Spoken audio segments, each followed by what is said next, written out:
What's going on, everybody? Cody flying solo here for a little UFC Vegas 106 recap. They got to figure out a better naming convention. I think it's like Fight Night 257 or Vegas 106 or whatever it is. It's an Apex card, but yeah, all the same, we had some interesting fights enough, so I figured we would talk some shop here. Let me just share my screen. Flying solo, so as you know, pretty incompetent person, but bam, we have got. All right, we're off and racing. Tisha Pennington versus Luana Pinheiro in the first fight of the card. Yeah, listen, this thing was kind of back and forth. It's kind of hard to score, for being honest with you. In the first round, you can see Tisha Pennington outlands Pinheiro 26-16, right? And that's kind of the theme for me of the first round, is that she's just outlanding a little more volume. The thing with Tisha is that whenever she lands, there's no zip behind it. Like, it's these little side kicks to the body, a little side kick to the face, almost like a sweet chin music. You know, a quick little right hand, a quick little jab.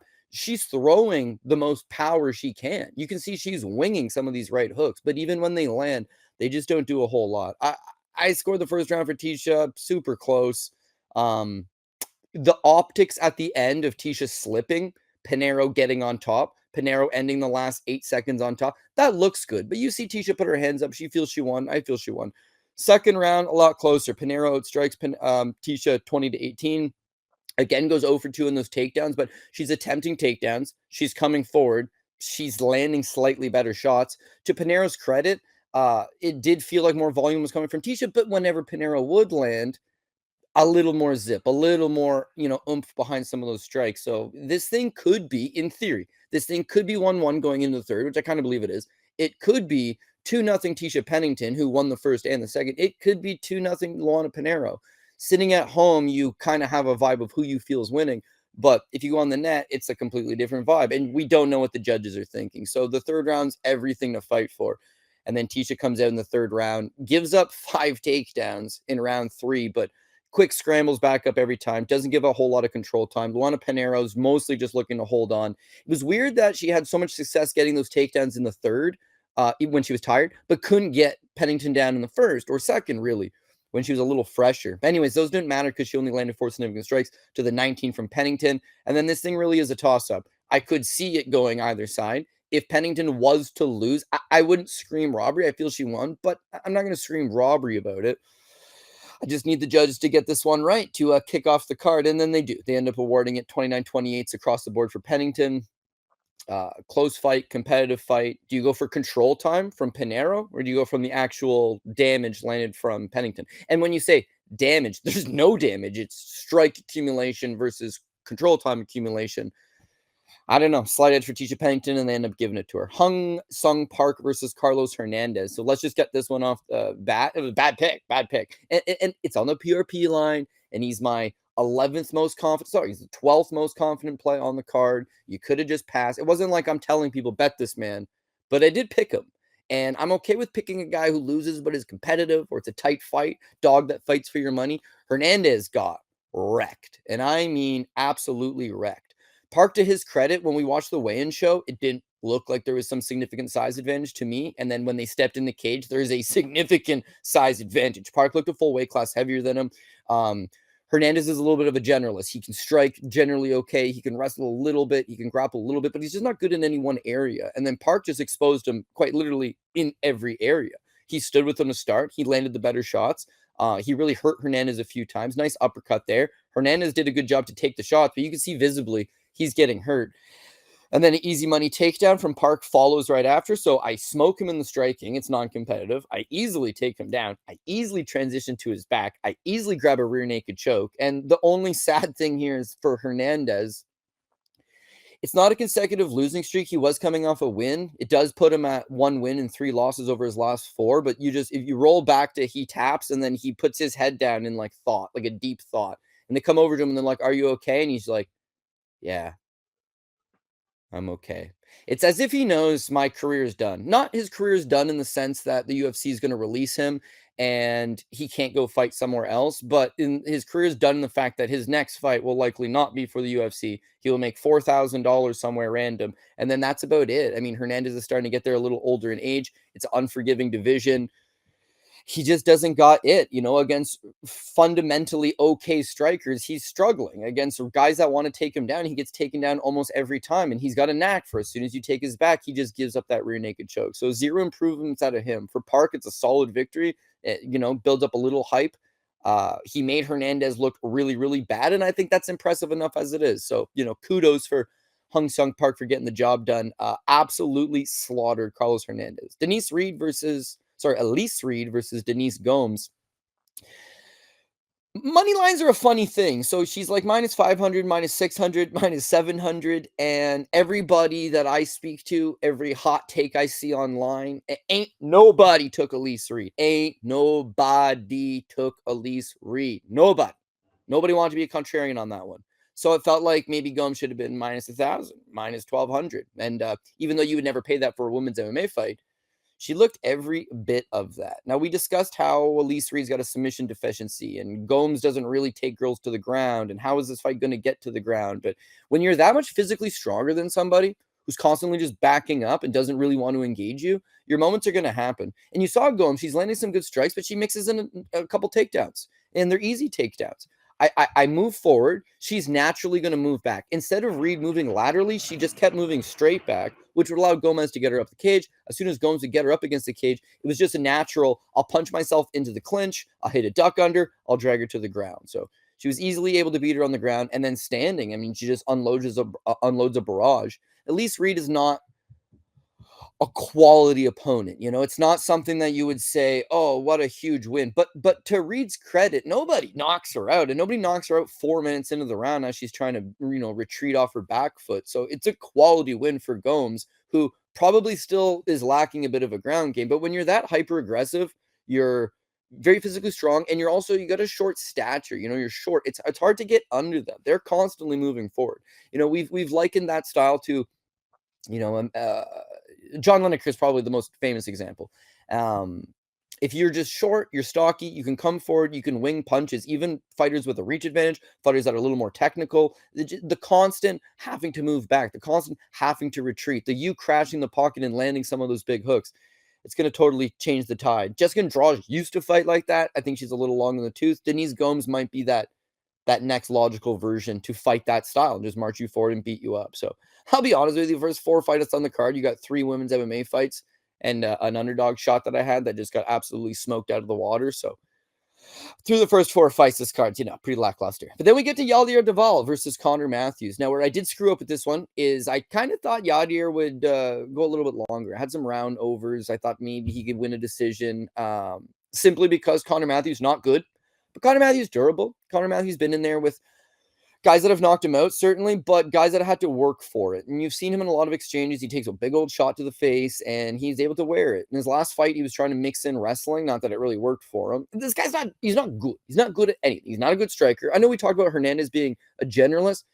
Matthews is far less than that. He cannot strike. He really cannot wrestle. He cannot grapple. He is a warm body.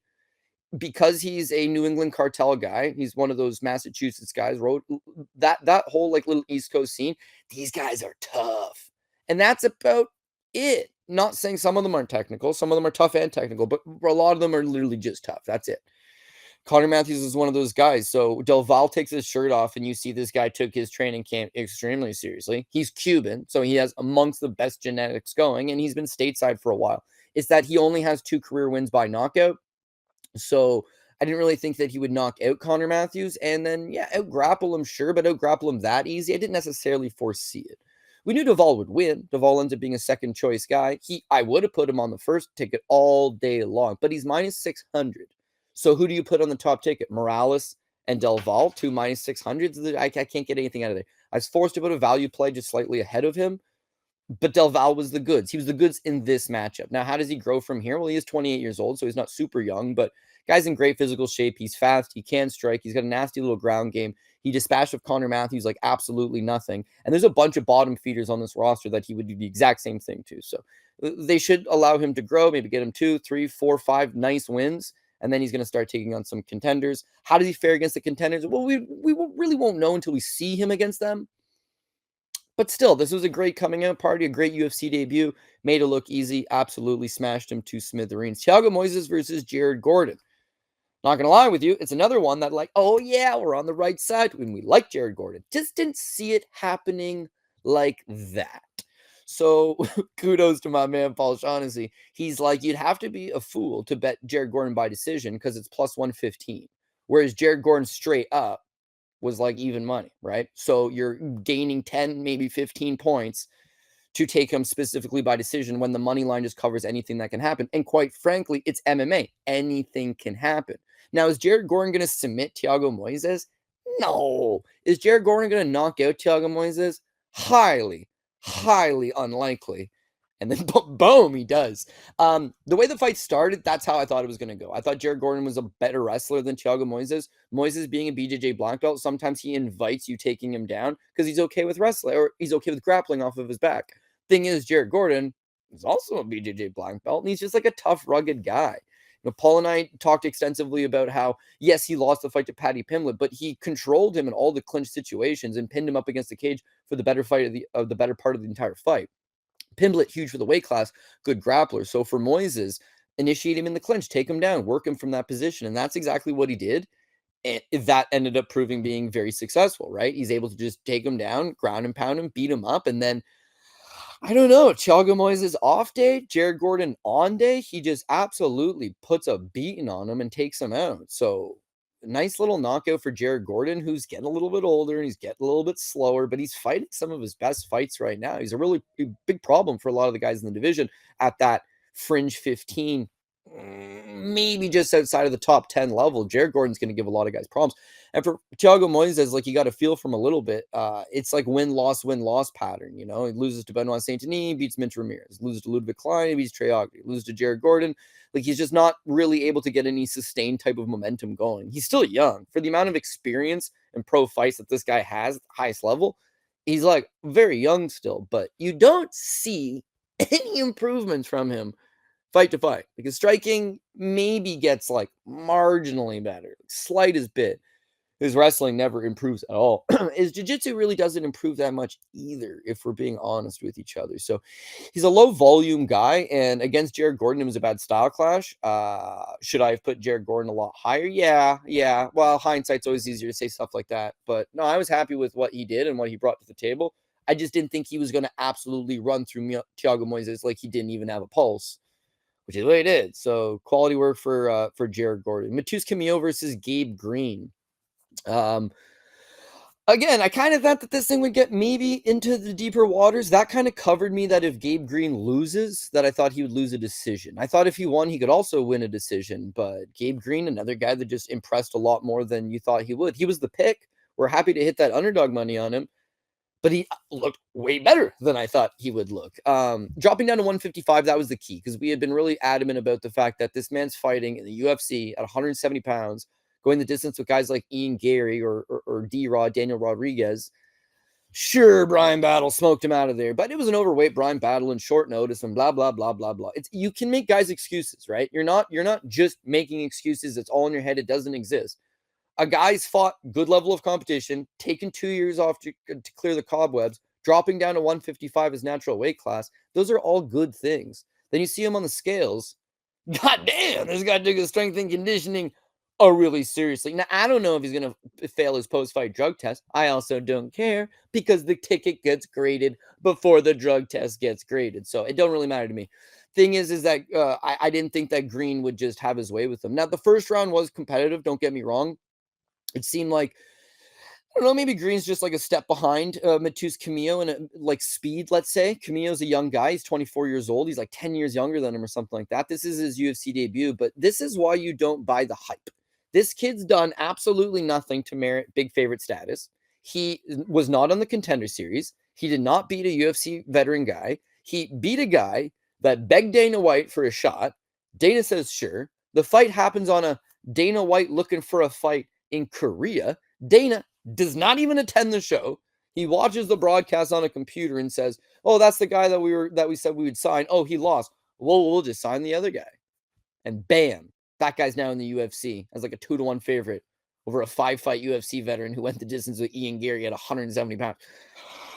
You tell me. You tell me. But again, that's making it sound like this is going to be so easy. And no fight's ever easy. I mean, Green ended up on the bottom because I knew he was an underdog and I knew that this likely could be a tough fight. The first round, it was a tough fight. You know, he's a little bit slower than Camilo and he's got to find his distance. But then that second round, he comes right alive. The thing with Gabe Green and to a lesser extent, flyweights CJ Vergara when he's not getting deaded. Those guys, they're not that technical, but they're dogs. They're dogs. They're going to come forward and they will not get tired. You better dead this man, because if you do not dead this man, he's going to continuously be coming after you. And that's exactly what Green does. He just keeps putting that pressure on you. Second round, Camilo gets this triangle choke, and this thing looks hella tight. I think I'm done. My ticket's going to blow up in my face right here. Green, like, super calm, sits in the position, fights off the triangle, fights off the armbar, sits in this thing, allows Camilo's legs to get tired, and then the second that he breaks the triangle, he passes to guard, immediately slinks in a hook. Camilo rolls and gives up his back, but immediately just reverses position, goes from being a tight triangle, almost getting subbed, just dogging it out to end up on his back, and from his back, I mean, he just starts ground and pounding him, landing some really good shots that opens up the choke, grabs the choke. Camilo just taps immediately. There's like a sense of disbelief. And then for Green, it's just like, don't worry about it, kid. All good. I knew I was going to kick your ass. So it was a cool moment for Green, who's kind of becoming a veteran, so to speak. That was his 6th UFC fight, so he's not a bona fide veteran, but just he used what he did have, that experience that he had accrued, to beat a young guy. And it's no disrespect to his opponent, Matheus Camilo.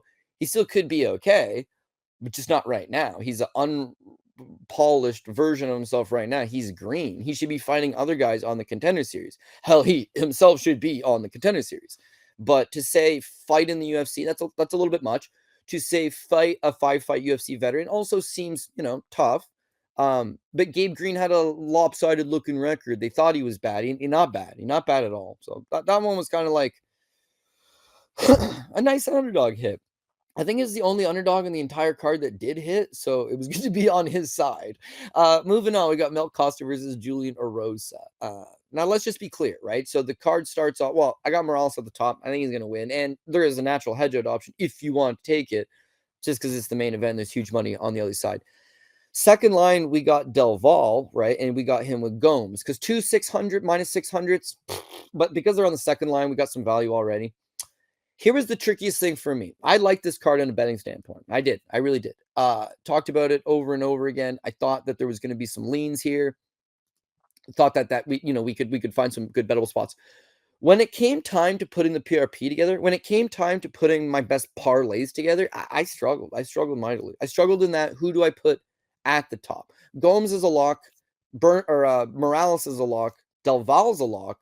But the three of them have zero value. So I need to associate them with somebody that's minus 185, minus 200, something that is going to, juice this thing up. And originally, it's Milk Costa. I load up Milk Costa on everything. I'm like, boom. I make my tweet. I'm right about to send this thing. I'm up in my Discord. I got the thing sent out to my Discord. I'm right about to hit send. And like a cold plunge comes over me where I'm like, I'm very comfortable personally putting Costa on the top line. If Costa loses and loses me a bunch of money, personally, super cool with that. I like him. I don't think it's the best advice in the world to be telling people to put Costa on the top line. All of a sudden, this is the panic that's starting to set in. A lot of guys are on Julian Erosa. A lot of guys are talking about how great Juicy J is. If I put Milk on the top line and he loses, there's a lot of I told you so. There's a lot of like my buddy YC Lindsay over in the chat. Like, he's a big Erosa guy. Paul Shaughnessy, who I respect more than anybody in this space, he was picking Erosa.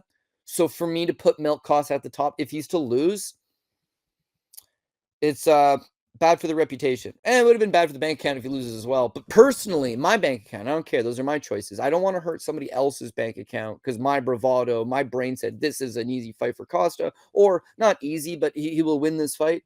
And then you pitch something out that's a little bit of a wild card.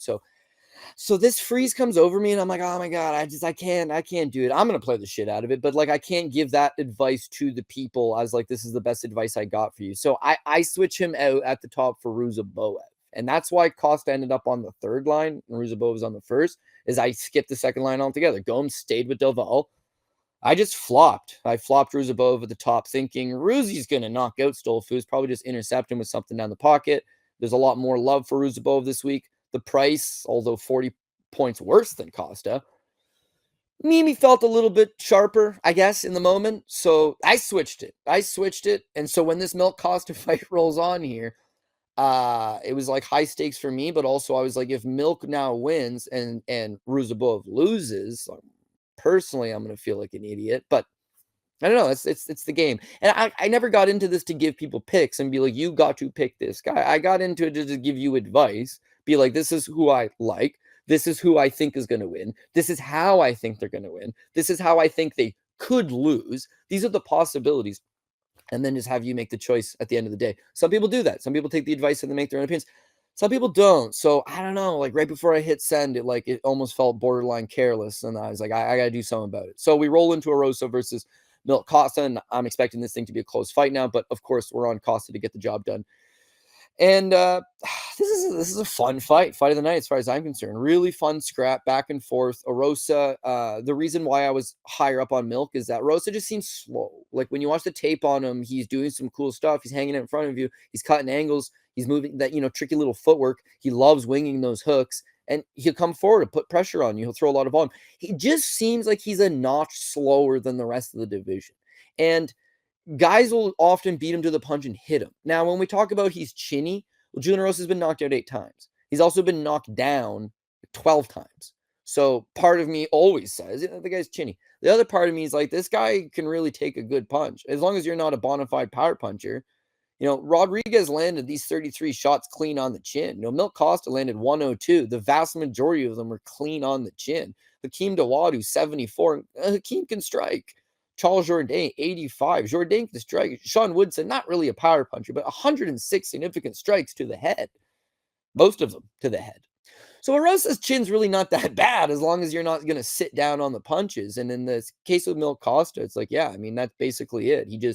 He walked through a lot of those punches. It's just there was a lot more coming his way than he was able to put out. You see the first round, Milk lands 32-10.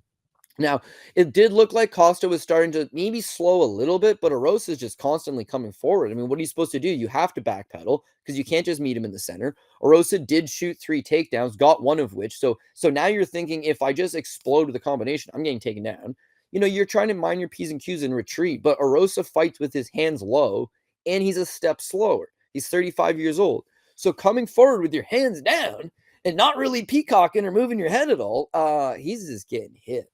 Second round, a lot closer, being that Milk did outland him 33-23, but 2 for 4 on takedowns and almost 2 minutes of control time for Julian Erosa. So Erosa got takedowns, and then to credit to Milk, it looked like he would accept the position for 20 seconds, 30 seconds, 40 seconds, and then immediately he would start trying to regain guard, trying to create space, trying to scramble back up to his feet, make Julian work. I also scored the second round for Milk Costa based on just the more damaging blows, because damage over control time, especially when you're in the Apex. So I felt good about that one. The third round, man, what a banger that third round was. Julian Erosa just don't go away. He threw 93 significant strikes in the third round, 113 total strikes in the third round, on top of shooting 3 takedowns.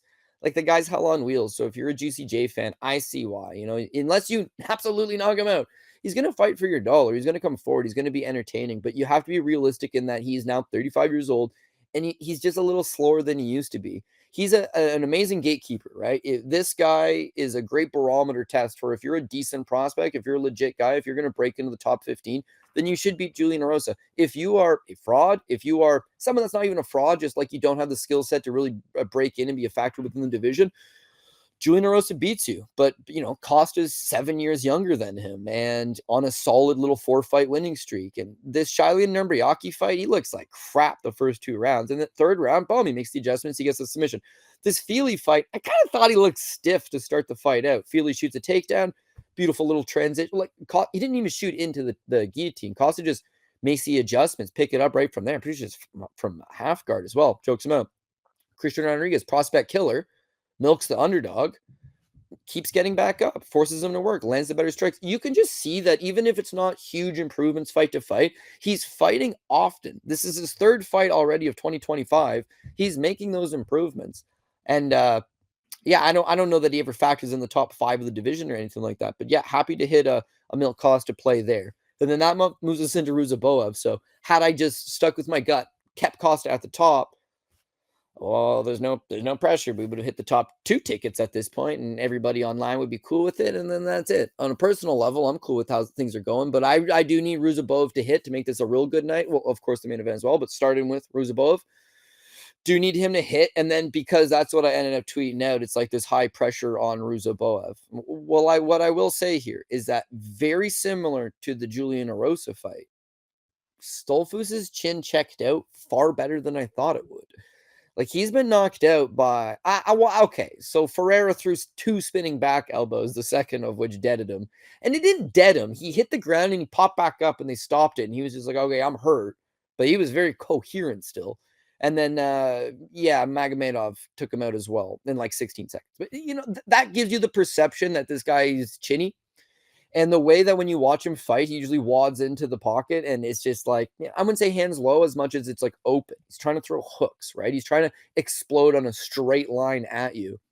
A counter punch is just going to smoke this guy. And so I really thought that Ruziboev was just going to intercept him at some point. It didn't happen. Now, Ruzi's low volume, we talked about that. When he throws big, but he's not throwing a ton. And for a guy that's 6'5", his reach is not that big. I think it's 76 inches, which is it's big. It's not big for a guy that's 6'5". Stoltzfus is 6 foot and he's got a 75-inch reach. So, you know what I'm saying? But being 6'5" is still length, right? When he fought Joaquin Buckley's 5'10", he's 6'5". They both have 76-inch reaches. But Buckley's got to punch upwards constantly, whereas Ruziboev is punching downwards. So he does have a reach advantage still. When you watch him in the Stoltzfus fight, this man, and he's 30, and he's got like 40 pro fights. He has absolutely no clue how to maintain his range. Like at all. He's no jab.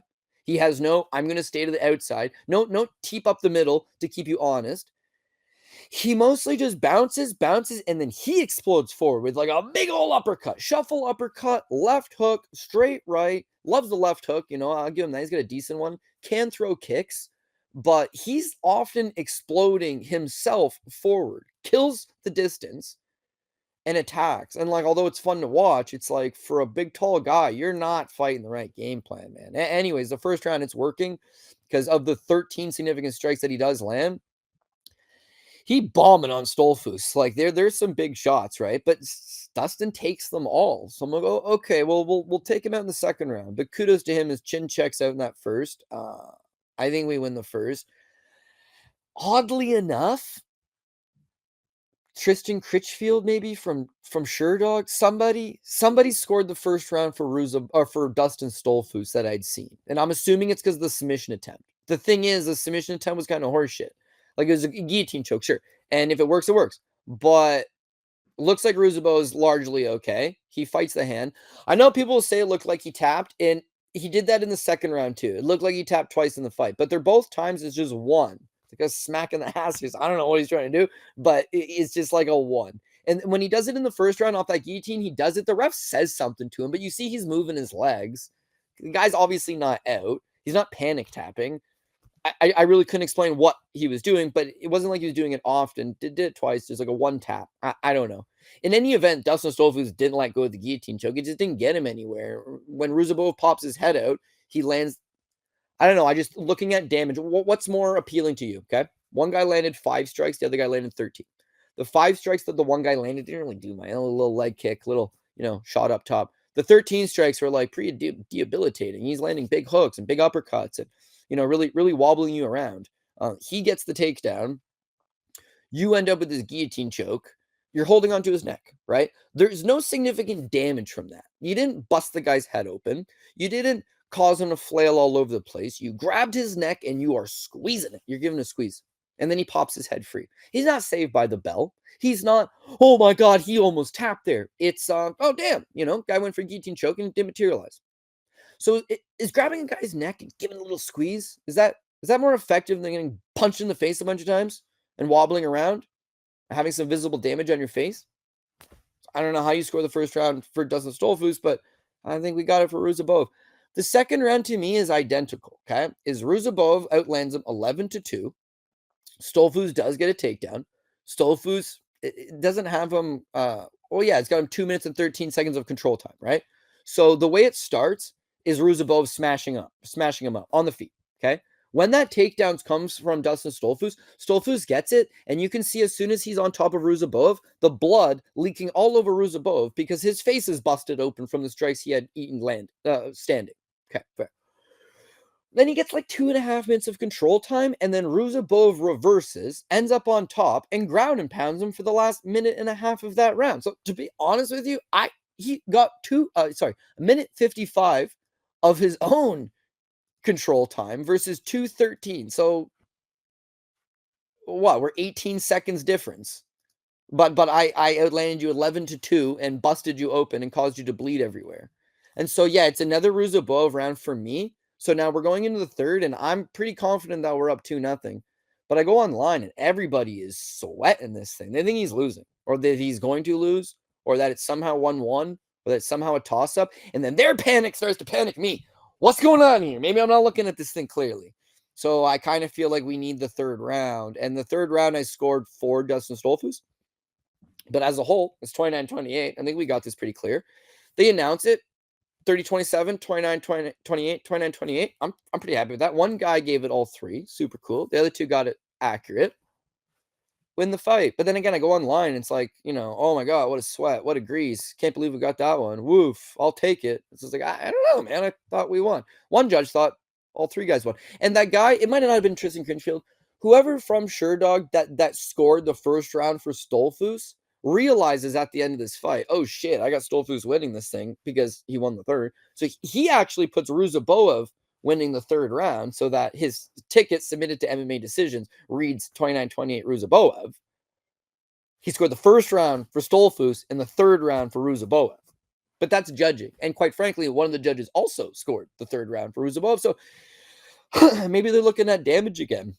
He got Ruziboev. He got landed. He got taken down. He got controlled. I don't know how the hell he won that third round, but whatever. I'll take the decision. I'll take the 30-27. But I felt good about the first two rounds. So if you're hitting me up being like, oh man, you got lucky, you're bad play, I don't think so.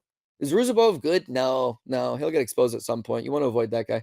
Stoltzfus, meanwhile, good gatekeeper. Not a gatekeeper to the stars. It seems like even lesser guys would be able to beat him, but he's tough. He's got 15-minute cardio. He can wrestle a little bit.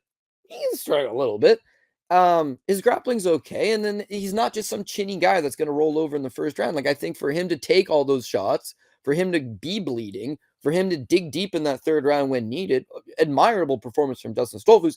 He's just not particularly good. And for Ruziboev, Stoltzfus made him look pretty average, to be honest with you. But average was still enough to get the job done. So, all good. Anyways, at this point, we're like 8-1. 8-1 on the card, right? The only play we got wrong was Carlos Hernandez. That seemed like a lifetime ago. But all good things come to an end. We got Cody Yusuff versus Myron Santos. Again, if I could have done everything all over again, of course you're going to pick the winner instead of the loser. But no, I mean, yeah, what I would have changed is just Gabe Green was on the last line with Hernandez. I would have liked to have put Yusuff on the last line with Hernandez and had Gabe Green one step over because I thought he'd really fight for my dollar. And not that I didn't think that we would get much out of Sodiq Yusuff here. Just, I don't know. The fight started and it's like he's just going through the motions, really. This was not a good fight. I didn't particularly find it all that entertaining. It just seemed like Sodiq Yusuff was touching a little bit more with no real emphasis on power, with no real emphasis on damage. The first round, he outstruck Myron Santos 19-9, right? Plus, he did shoot a takedown. He had a little control time against the cage. And yet, that round is almost universally scored for Myron Santos on the basis of the few strikes that he's landing are actually more significant than Yusuff. The second round, Myron Santos finally does start to find his volume a little bit. It's another close round, as I also gave it for Myron Santos. The third round, this thing could, in theory, be 1-1. First round being for Sodiq, second round being for Myron. It could also be 2 rounds for Myron, but in theory, it could be 1-1. So it's like you really got to, push this thing. Sodiq, you're tired. He shot the takedown. He finally did get it, but was really unable to do much with it. Couldn't hold down Myron. Couldn't really get any type of control time. And then standing, it's just he's just missing a lot. He looked like his timing was off. His rhythm was off. Yeah, there's been a layoff. Yeah, he got knocked out, and then he hasn't fought since UFC 300, and he's moving up to 155 pounds. But like he looked flat. He looked flat in there. He looked dead. Myron Santos fought another low volume game plan where he didn't necessarily do much, but still did more than enough to win. And yeah, he's 24 years old. And this is not his weight class. He was pretty adamant. He asked the UFC to fight at 45. They were just like, no, fight Sodiq at 55. So if he goes back to 45, still a young guy, continues to make improvements. You watch him on The Ultimate Fighter, it's like there's a young prospect, it's building. You watch him in LFA, where he gets TKO by Dana Argueta, there's a 35er at that in those days, still learning. His last couple of fights in the UFC, you see improvements from him. For a young fighter that's not super experienced, he fights very patient. He waits on his opportunities, and he's got some fast hands on him. But what's he landing as an average? 3.5 strikes landed per minute, goes 15 minutes with Sodiq, lands 36, goes 15 minutes with Francis Marshall, lands 58. Keenan Offley, he deaded him. That one's probably upping his numbers. To me, it just seems like he's probably going to be more of a decision guy that just allows you to lead the dance. He's going to counter. He'll throw a few more strikes than you, maybe land a few more strikes to you. But Myron Santos is largely going to be in these close decisions, I feel. I should have bet him in this close decision. Unfortunately, I took a dog shot on Sodiq.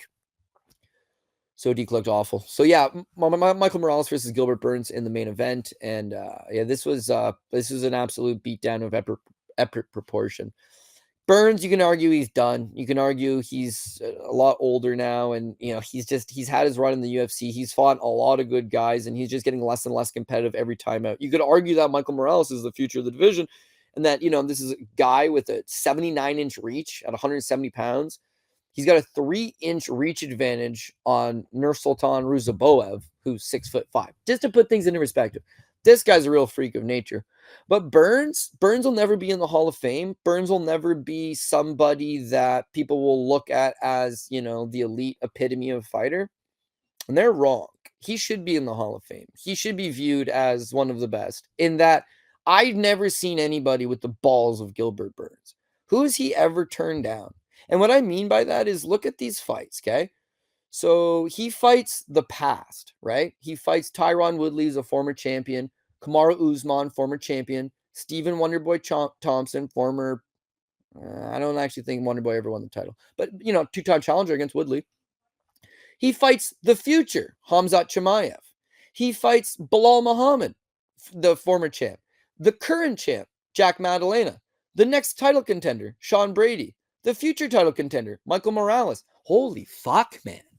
Like, he's fought in 10 years ago's champions. He's fought all the 5 years ago's champions. He's fighting the current day champions. And he's fighting the guys that are going to be champion 2-3 years from now. Like, never says no. Always shows up. Was competitive against Brady for the first 2 rounds. Was competitive against Jack Maddalena for the first 2 rounds. Was competitive against, that's a lie, he wasn't that competitive against Brady. But was competitive against Bilal Muhammad for the first 2 rounds. He gives you a go. Very competitive against Khamzat Chimaev the whole way through. It's that, yeah, man, now he's older. There's a lot of wear and tear. There's a lot of mileage. And these kids keep getting bigger, faster, stronger. Like Matthew McConaughey in Dazed and Confused. Like, oh, I keep getting older and they stay the same age. And for him, it's a good thing. For guys like Burns, it's a fucking bad thing. These guys keep getting younger and not keep getting younger, they keep getting better. They're sharper, they're faster, they're training better. They've got better supplements, they've got better routines, they've got better coaching, they've got guys that are analysis that break down everything. Like, the game just constantly evolves. And Burns, he's just a dog. That's what he is. He's tough, he can grapple, he can wrestle, he can throw. As you see Michael Morales detonating on him, Burns is so hurt. Left hook. He doesn't quit on himself. But when you're fighting the best guys in the world all the time, like, that's just the shit that's going to happen, man. Do people look at Mickey Ward or Arturo Gatti as Hall of Famers? Yeah, well, they're both in the Hall of Fame. But, like, were they elite world-class boxers? Like, no. But they were ballsy enough to fight some of the best guys, put on great fights. Yeah, they're Hall of Famers because they fought each other. I get that. Burns doesn't really have that dance partner. But he's got a really credible body of work, quality wins, fought all of the best guys. And when you look at Sean Brady's fought, he's got 2 good wins. Yeah, he beat Leon, and I don't know. He's really got like one good win, 2 good wins, couple, right? Jack Della just won the title, but outside of that, he was the 5th ranked guy in the division. Bilal, people keep talking about how Bilal has voided everybody.